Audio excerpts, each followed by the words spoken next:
Yeah, so thanks, first of all, Mario and the Institute for inviting me. It's a great pleasure to be here.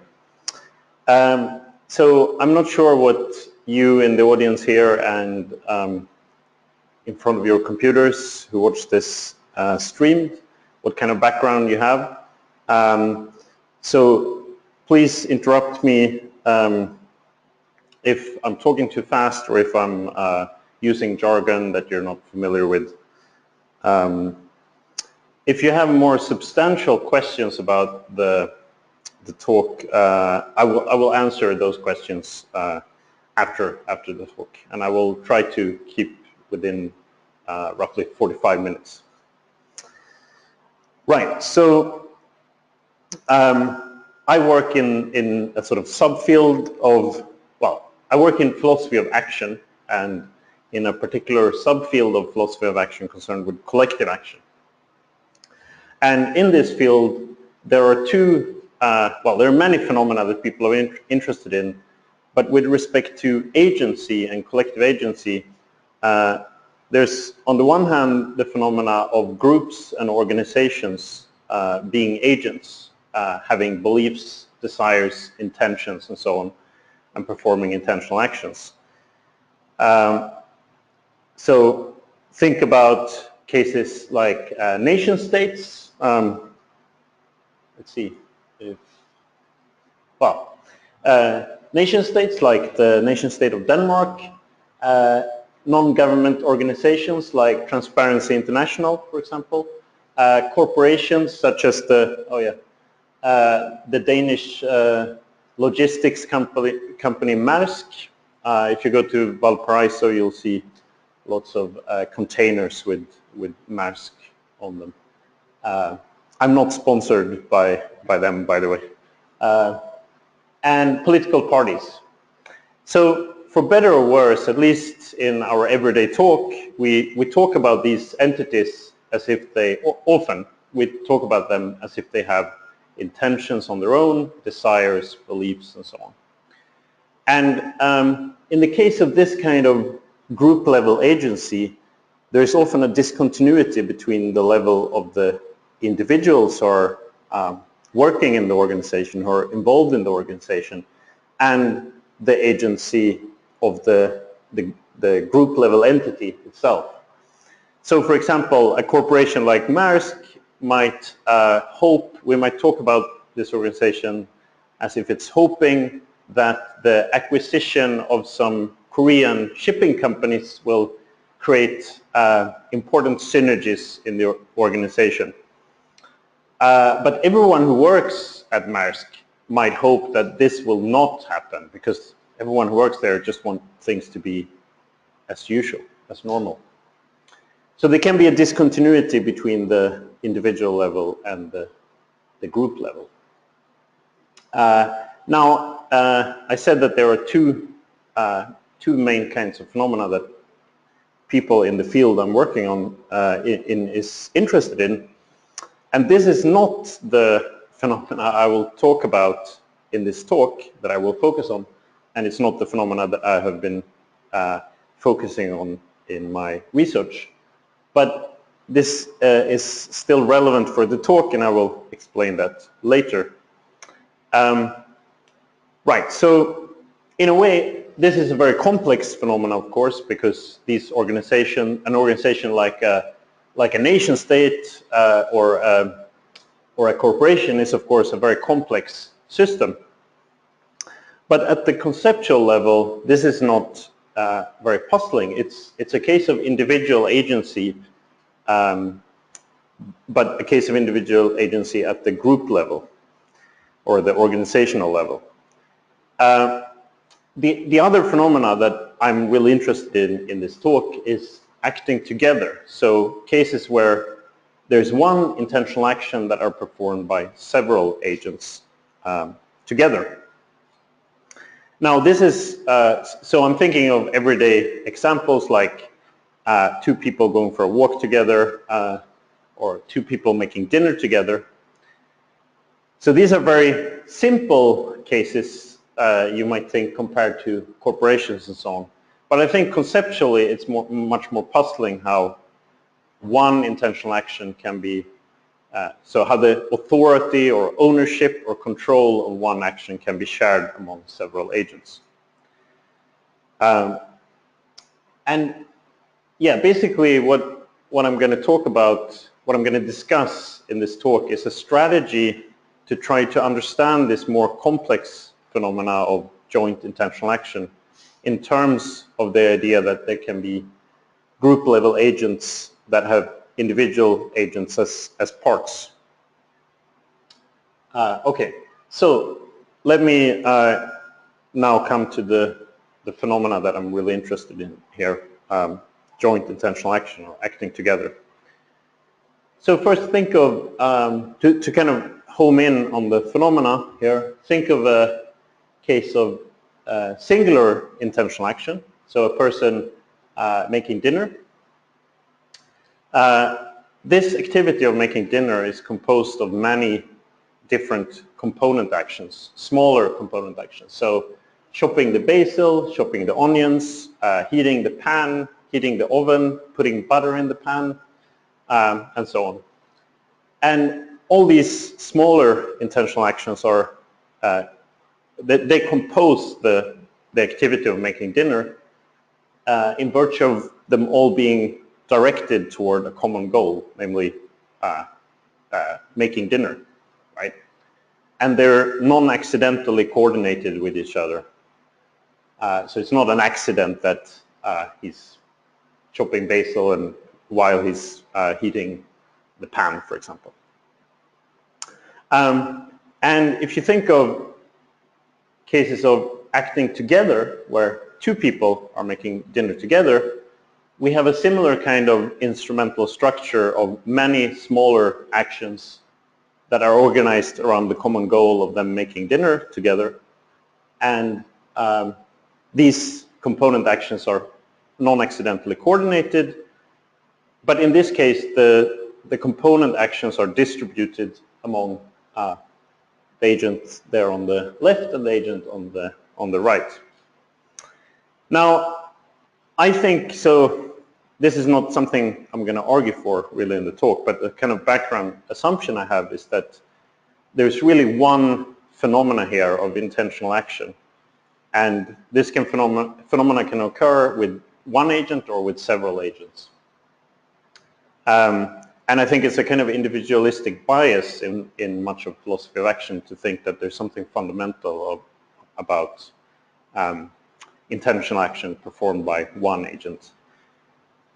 Of course, I think there's something fundamental about human beings moving their bodies, moving our limbs. But once we look at these more complex activities like making dinner or writing a paper or something like that, I don't think there's anything more sort of fundamental about individual intentional action. Okay, so there's one thing I haven't mentioned here. So one thing to kind of summarize the kind of phenomena I'm interested in. So there's larger actions composed of many smaller actions. They're all directed toward a common goal. And also the agents, this is important, I didn't mention this. So both in the individual case and in the joint case, the agents are aware of the fact that there are these different contributions that are all directed toward the common goal. And furthermore, there's a kind of cooperation in both the individual case and the joint case. So if you think about intentional agency, individual intentional agency across time, think of Odysseus, who's trying to avoid the enchanting calls of the sirens. And he does this by tying himself to the mast of his ship. This is an example of intentional agency. Well, it's not an example of exercise of intentional agency across time, because there's a kind of coercion of yourself, of your future self. So Odysseus is not exercising intentional agency across time in this case. Similarly, in the case of shared agency or joint action, you know, we won't be going sailing together if I do this by way of tying you to the mast of the ship. That's a kind of coercion that's not compatible with shared agency. Just like Odysseus tying himself to the mast isn't compatible with intentional agency across time.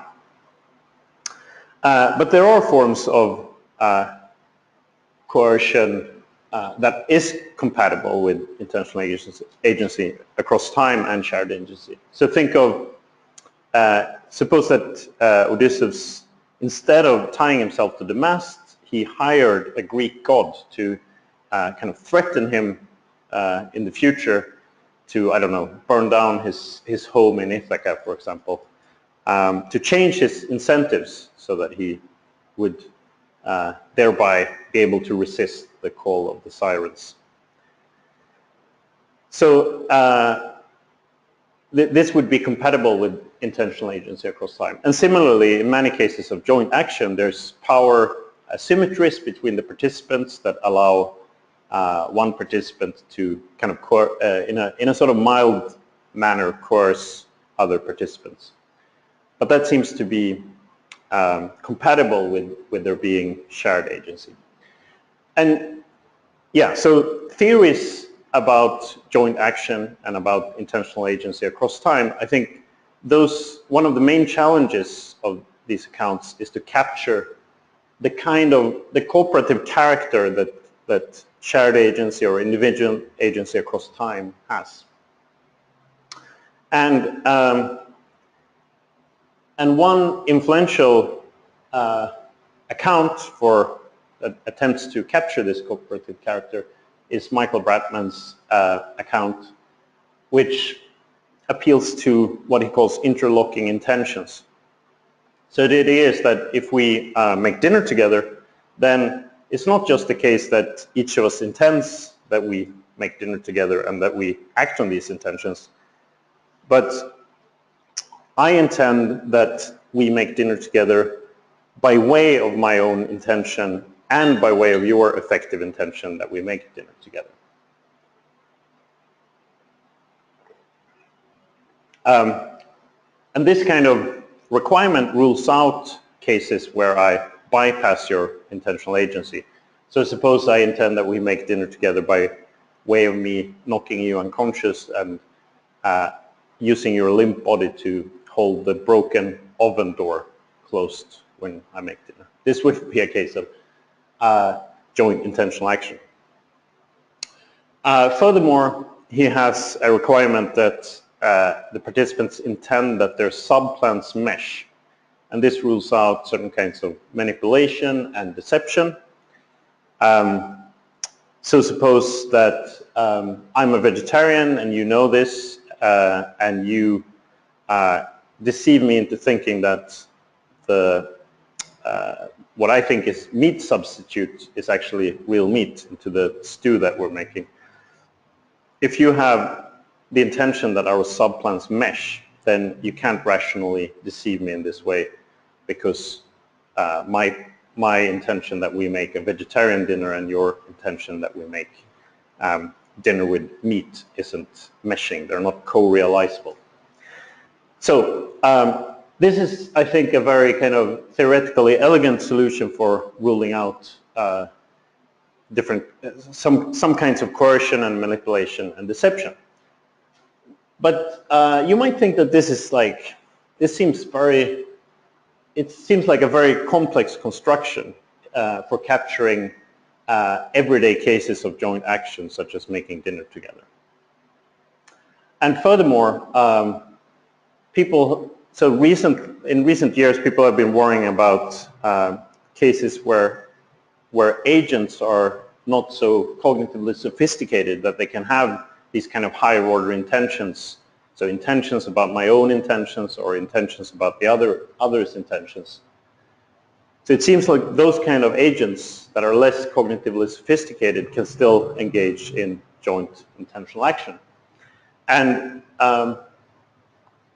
yeah, so this is just to kind of explain why there's there's a motivation to find an alternative account that can capture this cooperative character without appealing to these complex intentions. And the topic of my talk is really an alternative strategy that I'm going to discuss and criticize.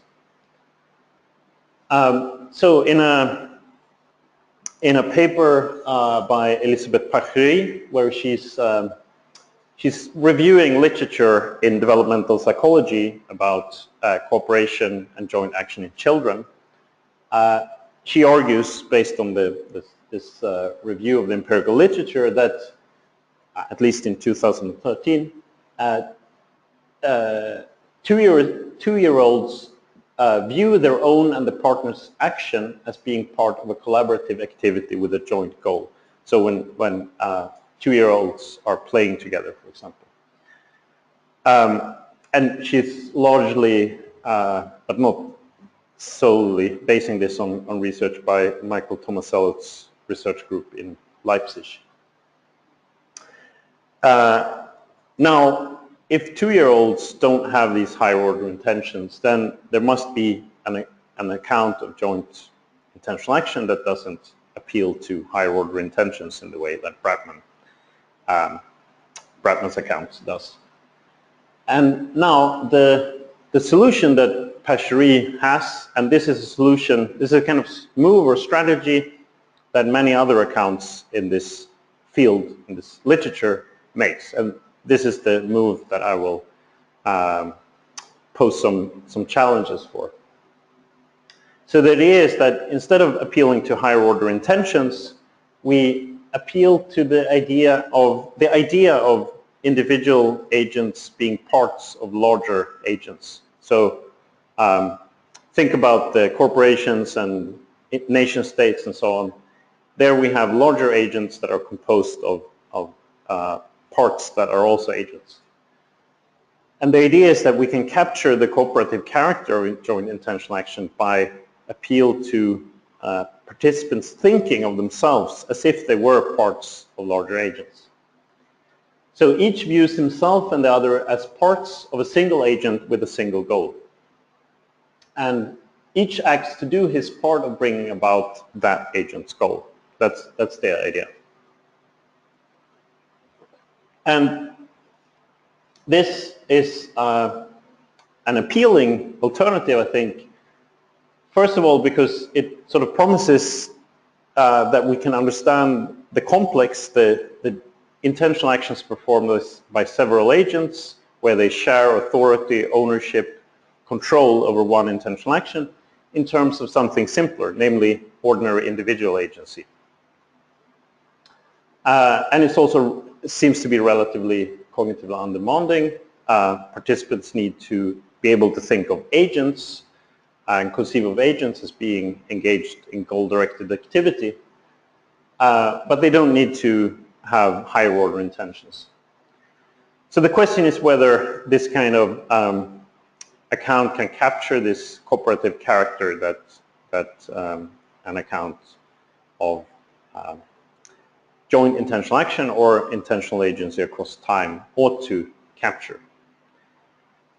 Right, so now I'm going to what I'm going to do is kind of first discuss some of the background to Pachery's account and then present the account and then raise two problems with it and draw some more general conclusions.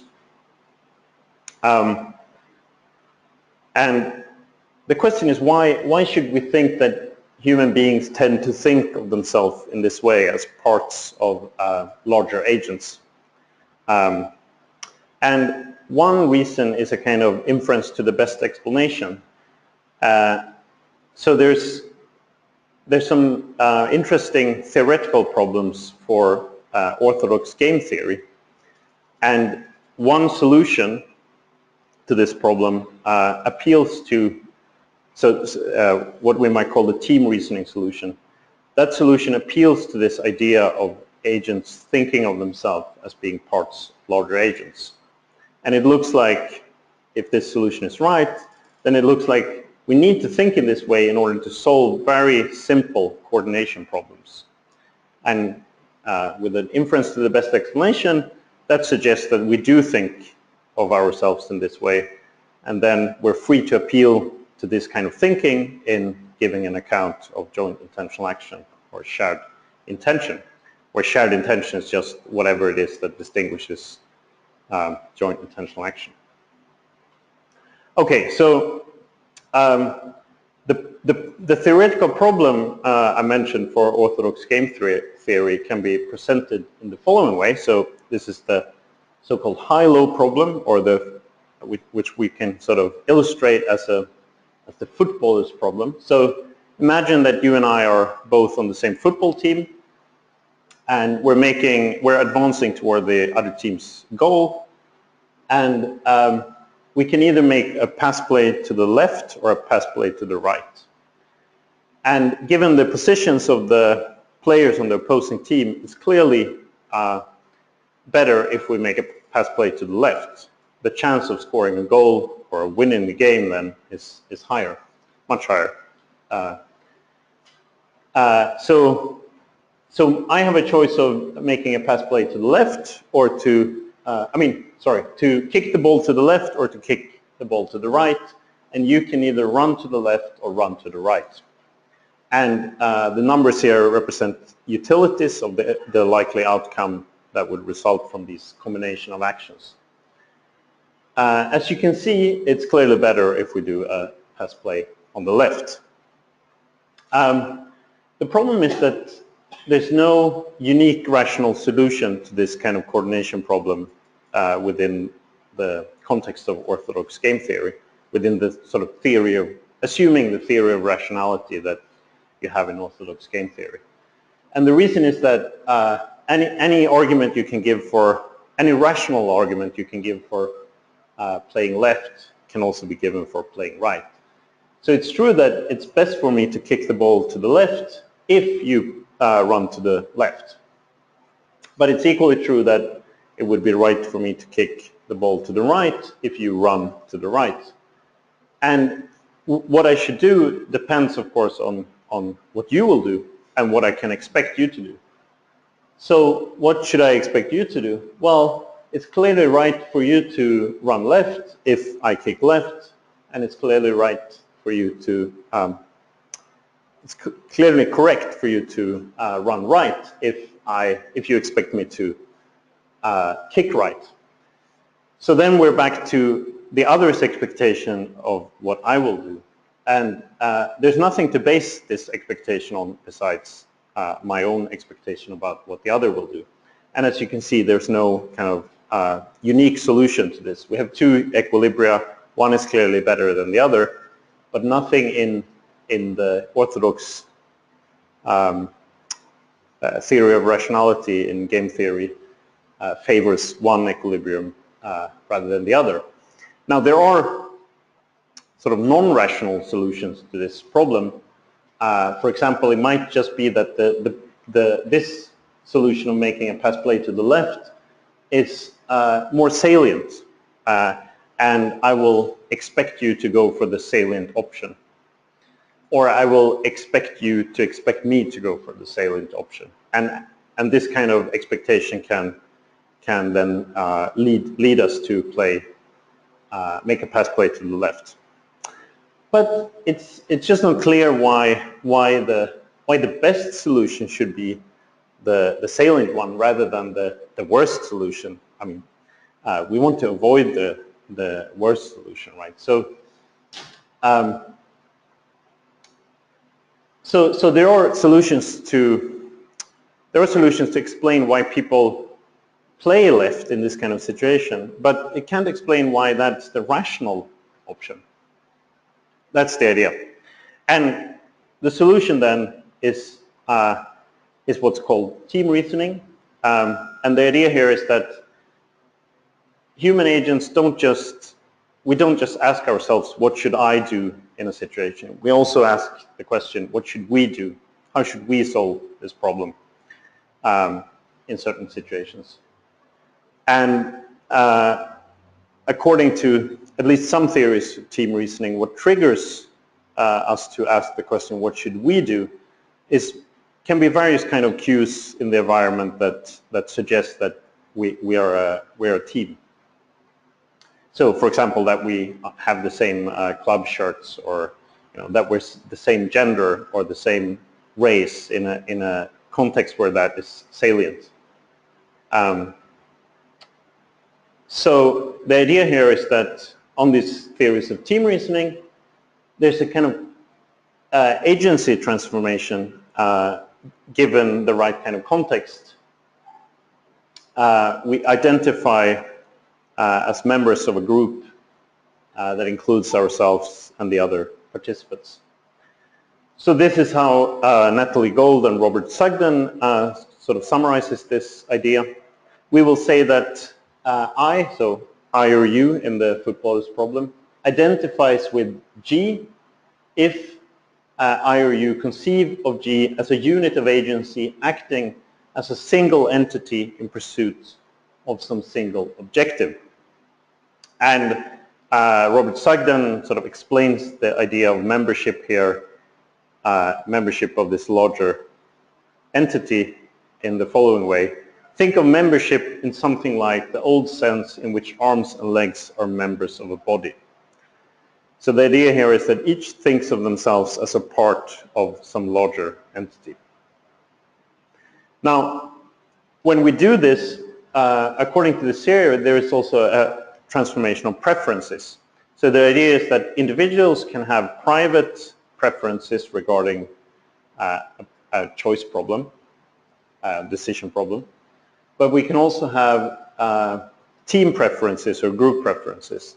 So think of, as a family member, for example, you might have certain preferences about where the family should go for vacation, but these preferences need not be aligned with your sort of personal private preferences regarding what kind of vacation you would prefer. But there might be a sort of common knowledge within the family, what kind of vacation does we, the family, want, right? That's the idea. So individuals have both these group preferences and these individual preferences. So in the case of where we are members of the same football team, there's a team utility function that is defined by the objective of the team, which is, in this case, is pretty clear. It's score a goal or win a game. And usually within this literature, the team utilities here is just computed by the average or sum of the individual preferences that we have in this representation. So in this case, it's the average. And now, once we have group identify and we have this agency transformation and the preference transformation, we then select the outcome that is best for this, for us, for this single entity that we think of ourselves as part of. So in this case, it's clearly making a pass play to the left. That's the outcome that we select as the group goal. And then finally, the idea is that we then each participant then does their part of the action profile that is likely to bring this outcome about. Okay, so that's a quick sort of summary of of a sort of canonical version of the theory of team reasoning. The idea is that this can solve this high-low problem in a way that's psychologically realistic. Right. So Pashery then takes this kind of theory and tries to give a cognitively undemanding account of joint action based on this. And as Pashery points out, this kind of action profile doesn't need to specify exactly what the participants will do. Often the environment will kind of do the final coordination, so to speak. So this is how Pashery puts it. In some cases, the action affordances ensure coordination. If our joint goal or group goal is to move aside a heavy table and you happen to stand near one end of the table and I near the other, our respective spatial positions will dictate what our parts are. This will be important later, a bit later in the talk. Okay, so now I'm going to present Pesci's account, which is based on this theory of team reasoning. We're going to try to go through it quite quickly. So the idea here is that, so she's giving sufficient conditions for when two participants share an intention, that is, when they have what is required for joint intentional action.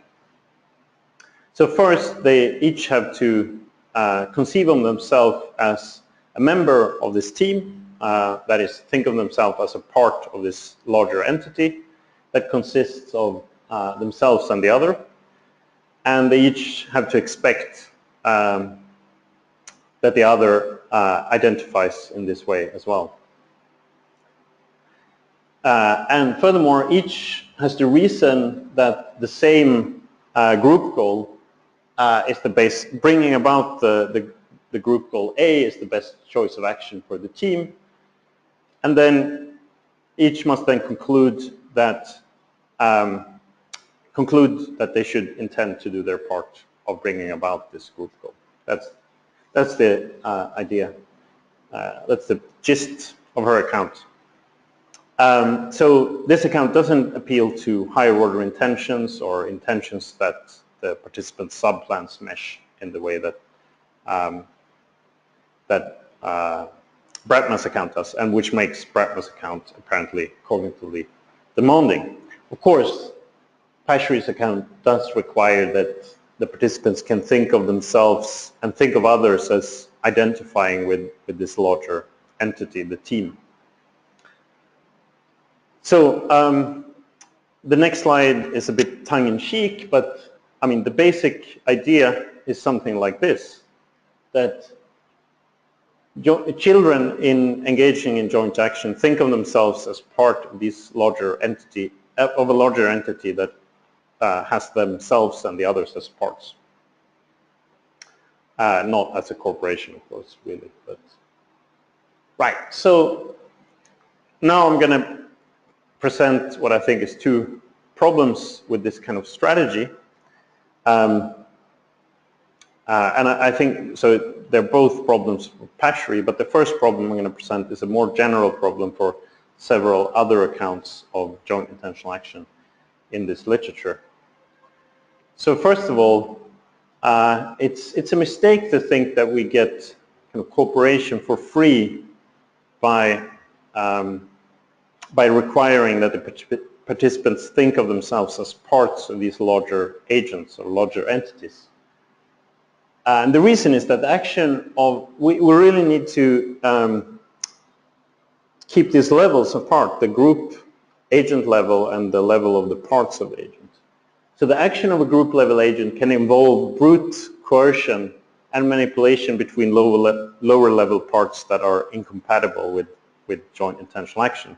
So remember the case of Odysseus tying himself to the mast, or me tying you to the mast in order to go sailing with you, for example. This kind of coercion is not compatible with joint intentional action. But there's nothing in this idea of being a part of a larger entity along with other agents that rules out this kind of coercion. What matters here is simply that each part is playing the right kind of causal role. So think about employees in an organization that has different departments who are competing with each other, for example, or just individuals that are competing within an organization.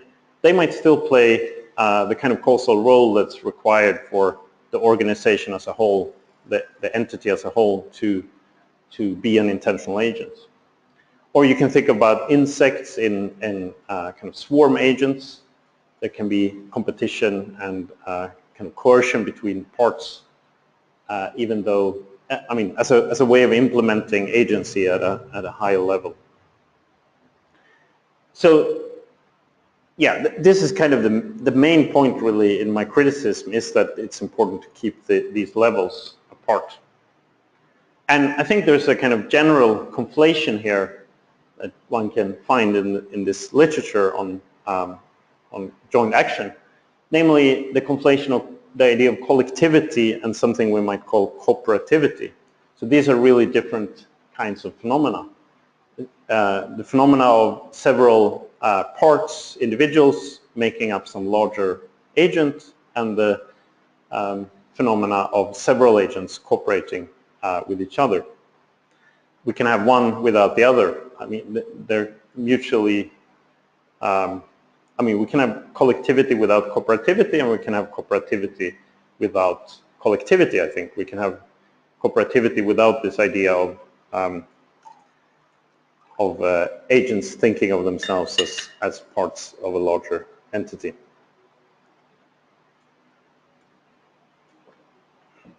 So if you recall the quote I had from Paschery, we could sort of extend in an imagined way the text and say, yes, there are these action affordances that ensure that we pick different ends of the table, but there could also be this kind of affordance. Furthermore, the affordances of the situation dictate to me to press hard at my end so that you have to run backwards down a staircase to avoid falling and getting crushed, where we can imagine this as being a kind of coercion that bypasses your intentional agency, where I just kind of use you as a tool. And this is not compatible with sharing agency. But there's nothing, I think, in Paschery's account that rules this kind of thing out. And we can sort of draw similar conclusions about intentional agency across time. So people in this team reasoning field or literature have tried to use team reasoning also to think about what's called dynamic choice. So cases where agents are faced with a kind of series of choices, and the challenge is to give an account of what we think of as the sort of intuitively rational choice in these situations. So think about cases of addiction, for example, where at each kind of choice point, there might not be much harm in what's the word?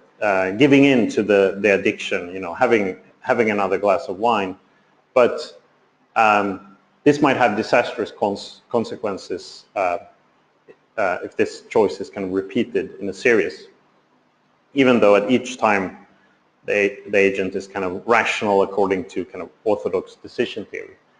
Or think about the case of Odysseus when he's tying himself to the mast.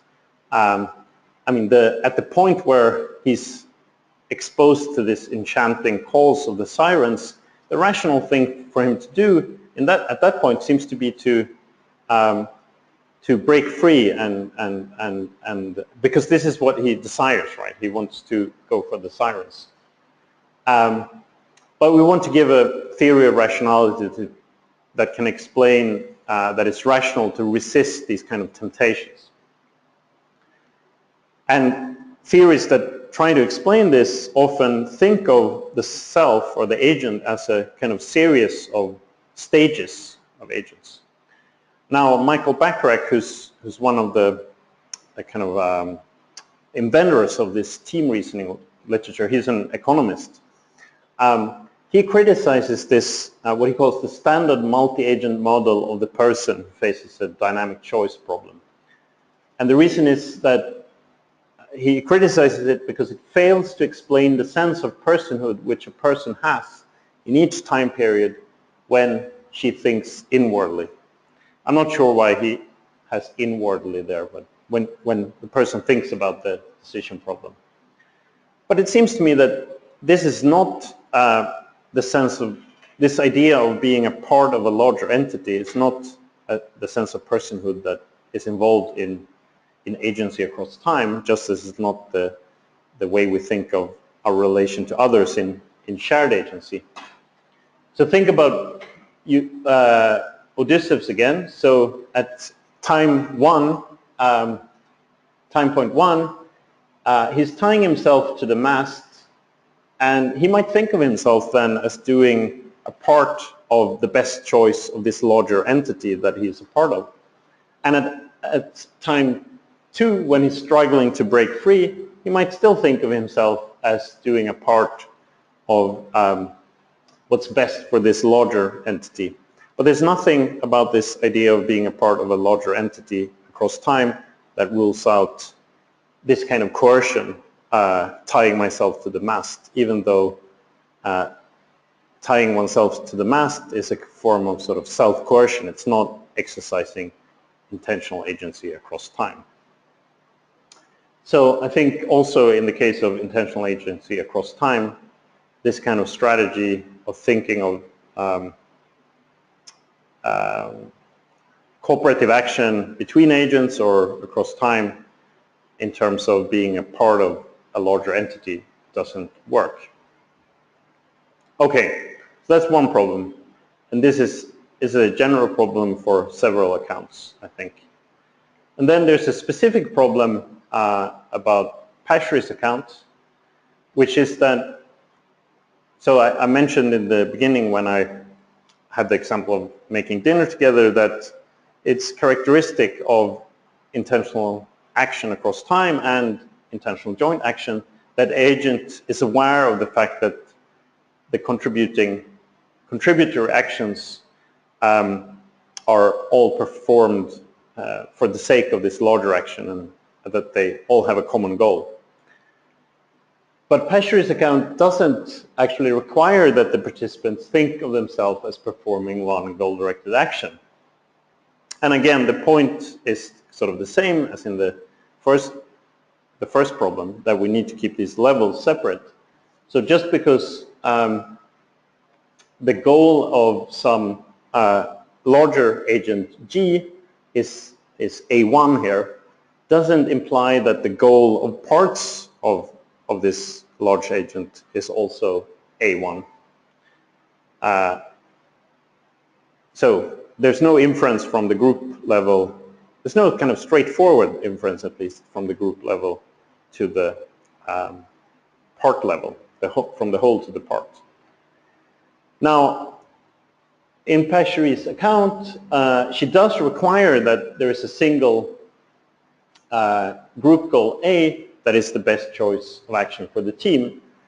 But it's compatible with her account that the participants represent this group goal under different modes of presentation and doesn't realize that these what they represent is co-referential. So, you know, just to sort of get the flavor here, suppose that the best choice for us is that we go to Venus, and but you represent this goal as us going to the morning star. I represent it as us going to the evening star, and we fail to realize that these are co-referential. In that case, we're not aware of the fact that there's a single goal that all of our actions will be directed toward. So we don't think that there's a single goal-directed action that we are performing together. Okay, so let's see. I've been going on for 50 minutes now, right? Is that right?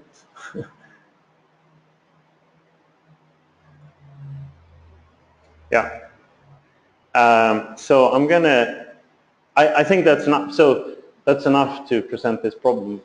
The idea is that there's nothing that rules out that we think of this group goal A as being different goals.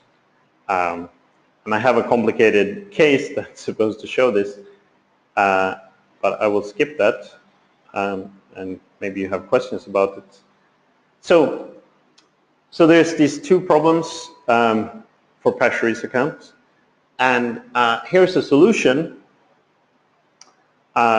First of all, to ensure that the participants think of themselves as performing one goal-directed action, we should require that each assume that bringing about the group goal is a single goal, such that each takes it to be the goal of the team. This allows the participants to represent the goal in different ways on different modes of presentation, but it ensures that each of the participants think of what they're participating in as one goal-directed action. And then we can borrow some ideas from Bratman again to ensure that there is, to kind of rule out coercion and manipulation. So we require interlocking intentions. Each intends to do his part of bringing about this group goal by way of the other's intention and their own intention. And each intends that their subplans for doing their parts of bringing about A are co-realizable or mesh. The problem, of course, is that this brings back this cognitive demands that Pachery wanted to avoid in the first place. And I have a section here about another influential account, Margaret Gilbert, that I think also has problems ruling out coercion and manipulation in the right way. But I will skip this section as well and just summarize. So the main point here is that this, as if part of a single agent solution to capturing the cooperative character of intentional joint action fails because it's not sufficient to ensure the relevant kind of cooperative character that is involved in joint action or intentional action across time. And also in Pachery's case, it doesn't ensure that the participants think of what they're doing as being involved in one goal-directed action. And a more general lesson here is that we should keep this phenomenon of collectivity and cooperativity apart. So it might be that intentions formed by team reasoning may involve a sense of collectivity or some sense of personhood where I think of myself as part of some larger entity, but this doesn't. This is not the same thing as a sense of cooperativity. And we can fix these accounts by adding extra conditions, but then we kind of lose what was appealing in the first place, namely that we were allowed to understand this complex phenomena of an intentional action being performed by several agents in terms of this more simpler idea of there being agents that have different parts.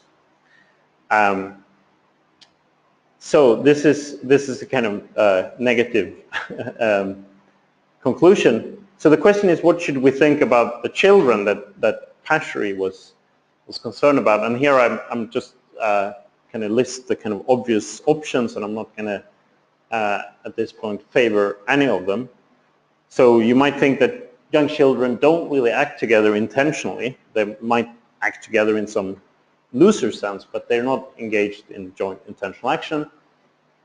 Or you might think that children do really act together, so they must be capable, after all, of acting on higher order intentions. And there are, there are sort of approaches in developmental psychology that would allow for that, but these are controversial issues.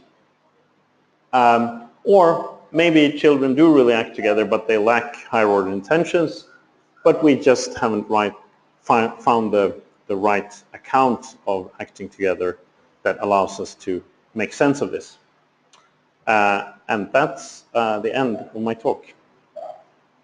Thank you. Thank you.